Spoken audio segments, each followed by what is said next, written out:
if it wasn't for Yahweh Bashim Yahushua, who pretty much preserved the nation of Israel, starting with his elect, then this man would have pretty much done away with us.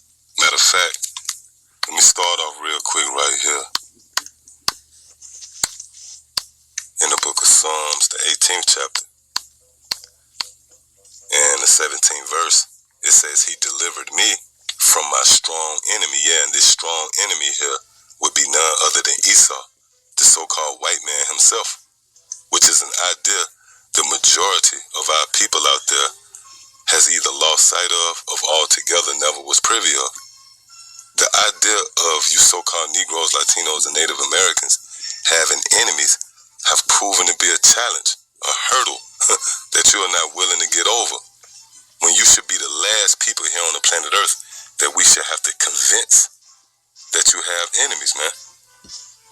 Nevertheless, whenever this case is presented, our people resist it, proving how delusional and ultimately how far from grace you so-called Negroes, Latinos, and Native Americans have fallen.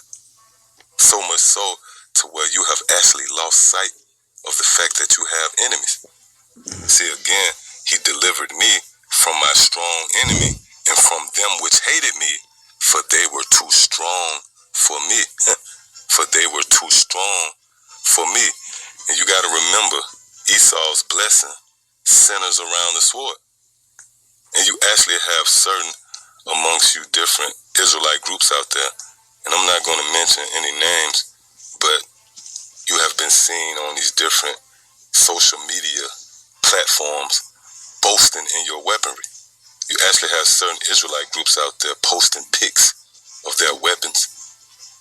When your weapons pale in comparison to the technology that has been given to Esau, the so-called white man. Furthermore, according to prophecy, we will not be delivered by taking up arms. Matter of fact,